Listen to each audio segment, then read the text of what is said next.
Welcome to the deep dive. Today, we are digging into Datadog's explosive Q3 2025 results and their revised forward guidance. Yeah, we're unpacking not just the numbers, but really how they manage this accelerated growth across the board, foundational customers and the critical AI space. It's quite a combination. It really is. Led to that massive market rally, so definitely worth looking into. Okay, let's jump right into those immediate headlines then, because the scale of the beat was, well, significant. Yeah. Revenue came in at $886 million, You're right. $886 million, that's 28% year-over-year growth. which soundly beat Wall Street. They were looking for something closer to, what, $853 million? Yeah, around there. So pretty clean beat on the top line, but the efficiency story is just as compelling, I think. You mean the EPS? Exactly. Non-GAAP EPS landed at $8.55. That just vastly exceeded the consensus, which was hovering around 45, maybe 46 Oh, cents. yeah. So strong revenue growth and strong profitability. That's the combo. And when you deliver that, especially now, you see why the stock soared 23%. I mean, one of the company's best days ever, apparently. And crucially, that confidence, it didn't just stop with Q3.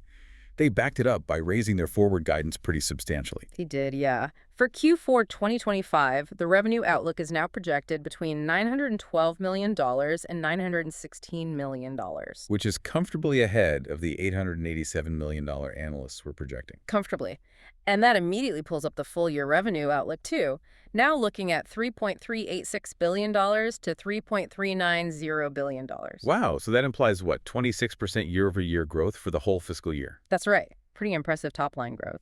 But is the market just rewarding growth, or is there discipline here? What about the profitability guidance? Good question. No, the market is rewarding capital discipline, too.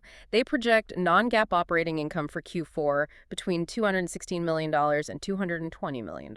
Okay, and what does that mean in terms of margin? That implies a highly efficient 24% operating margin for Q4. So they're clearly showing, growth and profitability aren't mutually exclusive. Which is exactly what investors want to see right now. Precisely. It's the metric everyone's demanding in this climate. Okay, let's unpack this growth a bit more. It's easy to just credit AI, but the sources suggest it's more complex, more about foundational strength, too. That's true. But before we get into the customer breakdown, worth noting their cash position. Oh, yeah, liquidity. Yeah. They ended the quarter with a massive $4.1 billion in cash, cash equivalents, and marketable securities. Right. That huge cash pile gives them incredible resilience for R&D, M&A, whatever they choose. And they're generating cash consistently, too, right? Definitely. Q3 non-GAAP operating income was $207 million. That's a 23% operating margin. And free cash flow was $214 million. So a 24% free cash flow margin. Very healthy balance sheet. Extremely healthy. Yeah. Okay, now here's where it gets really interesting for, analyzing the durability of this business. The non-AI acceleration. Right, the CEO commentary highlighted this. Sequential usage growth from their existing non-AI customers. It was the strongest seen in 3 years, 12 quarters. That really jumps out. What does that signal to you?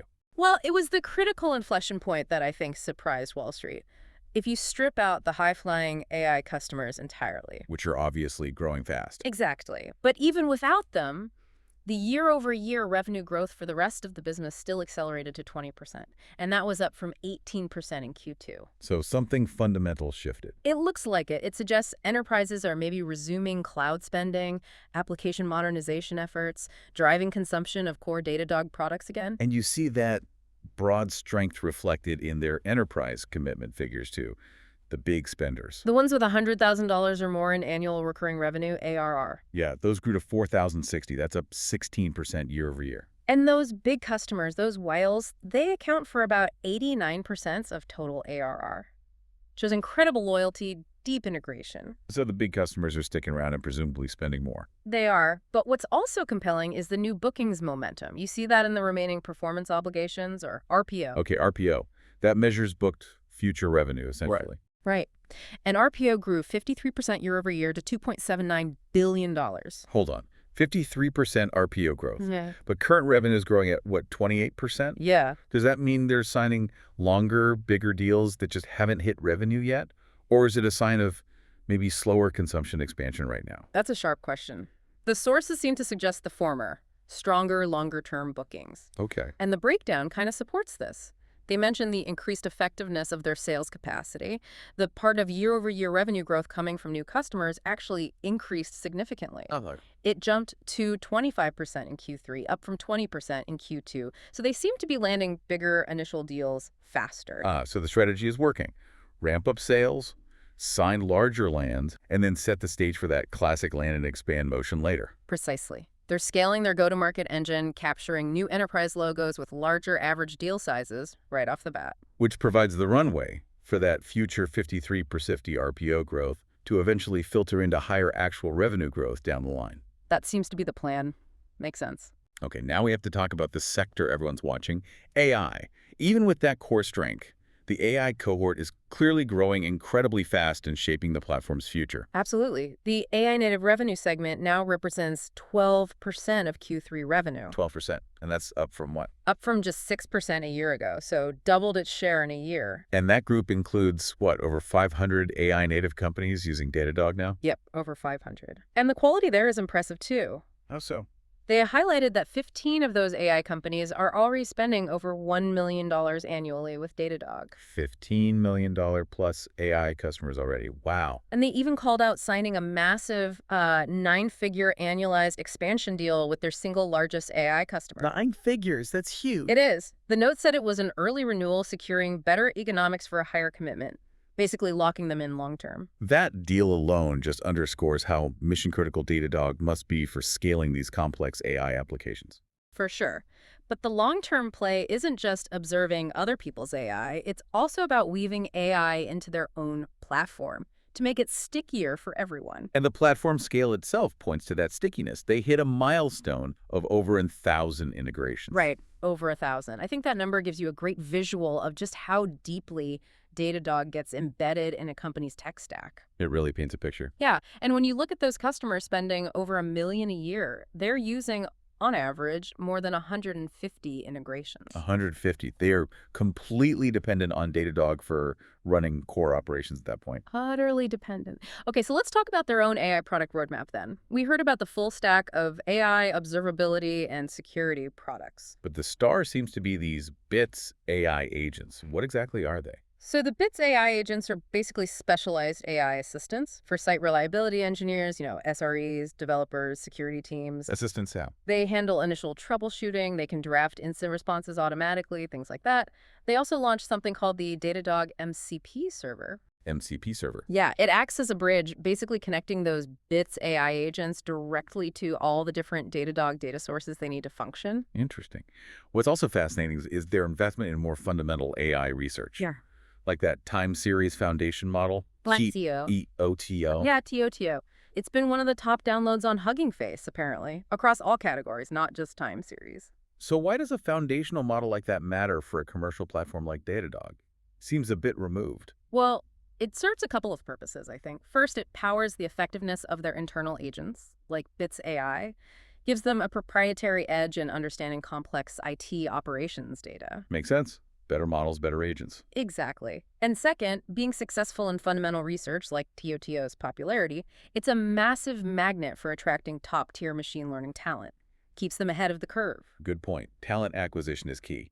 Now, tying back into that platform approach, their security suite seems to be a major cross-sell winner. Definitely. Security AR growth actually accelerated. It's now in the mid-50s% range year over year. Mid-50s, wasn't it mid-40s last quarter? It was, so clear acceleration there. They're successfully displacing legacy security tools. And it's not just security, right? Their digital experience monitoring, the DEM suite. Yeah, DEM. Yeah. That's things like real user monitoring or synthetic monitoring, product analytics. That whole suite was recognized as a leader by Gartner again. Second year in a row, yeah. And importantly, that suite now exceeds $300 million in ARR combined. $300 million just from DEM products. That kind of organic cross-sell, I mean, that's what every SaaS company dreams of achieving. It really is. And you see the proof in the overall platform adoption metrics. 84% of customers are using 2 or more products now. 84%, that's high. It is. But the real indicator of that platform dependency, the consolidation effect, is at the high end. 16% of customers now use 8 or more products. 8+, and that's up from 12% a year ago. Yep, up significantly. It means customers are actively ripping and replacing multiple point solutions, multiple vendors. The platformization strategy is really hitting its stride. Okay, to make this really tangible for you listening, let's look at some of those seven-figure deal examples they shared, because they really illustrate the ROI, the value prop of cleaning up these enterprise tech messes. Exactly. Like, take the European telco deal. Seven-figure deal, they adopted 11 products right off the bat. 11 products in one go. Yeah. And they expect to save over $1 million annually just on tool costs alone. By consolidating more than 10 different commercial and open source tools they were juggling. It's not just consolidation, it sounds like desperation sometimes. These companies are drowning in tool sprawl. That's often the case. Another perfect example, a Fortune 500 financial services firm. They replaced their existing SIME solution. That's security information and event management. Big, complex systems. Very big. They replaced it with Datadog Cloud SIME. That was a seven-figure land deal just for the SIME product itself. Impressive entry point. But the kicker, one business unit within that company was manually managing 93 separate instances of open source monitoring tooling. 93. That's insane. Right. And Datadog is bringing all that chaos onto a single automated platform. That ability to absorb that kind of fragmentation and complexity, that's the core value prop today. It's not just back-end IT ops either, is it? No, look at the major American car maker example. Another seven-figure expansion, this time adopting incident management and on-call solutions company-wide for 5,000 users. 5,000 users. So that shows the platform moving into mission-critical workflow, incident response, stuff that touches basically every developer. Exactly. It's becoming central to how they operate day to day. And just to put a capstone on that AI value proposition, remember that customer quote about the Bits AI SREs agent? Oh, yeah, that was powerful. What did they say again? The customer said, with Bits AI SRE being on call 24/7 for us, meantime resolution for our services has improved significantly. Okay, significant improvement in resolution time. For most cases, the investigation is already taken care of well before our engineers sit down and open their laptops to assess the issue. Wow. That's automation directly translating into saved engineer time and better service reliability. It fundamentally changes the economics of managing these huge, complex cloud environments. Totally. So, wrapping this up, what does this all mean for you, the listener? The main takeaway seems pretty clear. Datadog delivered a phenomenal quarter. Yeah, driven by two really powerful, kind of independent engines running at the same time. First, that broad-based demand strength from existing non-AI customers. That signals maybe a real resumption of cloud optimization projects. Right. And second, combined with successful R&D investments, particularly in AI and security, which are driving massive platform consolidation and those bigger land deals we talked about. So the durability of this growth looks, well, exceptionally strong, wouldn't you say? I'd agree. We saw acceleration in both the AI and the non-AI customer usage. Plus, that high gross revenue retention staying stable in the mid to high 90s, it just showcases how truly sticky and mission-critical this platform becomes once a company adopts it. Okay, so here is a final provocative thought for you to chew on as we wrap up. The discussion highlighted that while Datadog does have GPU monitoring products coming online, Right, for monitoring those expensive AI chips. those currently generate, and this is a quote, no significant revenue. Interesting qualifier. Significant. So if this current growth acceleration continues, the non-AI rebound, the security cross-sell, the core platform adoption, Which is already impressive. and then the company successfully layers in monetization of that massive burgeoning market for monitoring GPU-based AI workload clusters, laying that on top of the already robust platform. Yeah. What does the true long-term ceiling actually look like for the observability space then? If they nail that too, that's definitely something worth exploring as this whole AI infrastructure build-out continues. That is a really interesting question. What is the ultimate TAM if they capture that GPU layer effectively? Food for thought.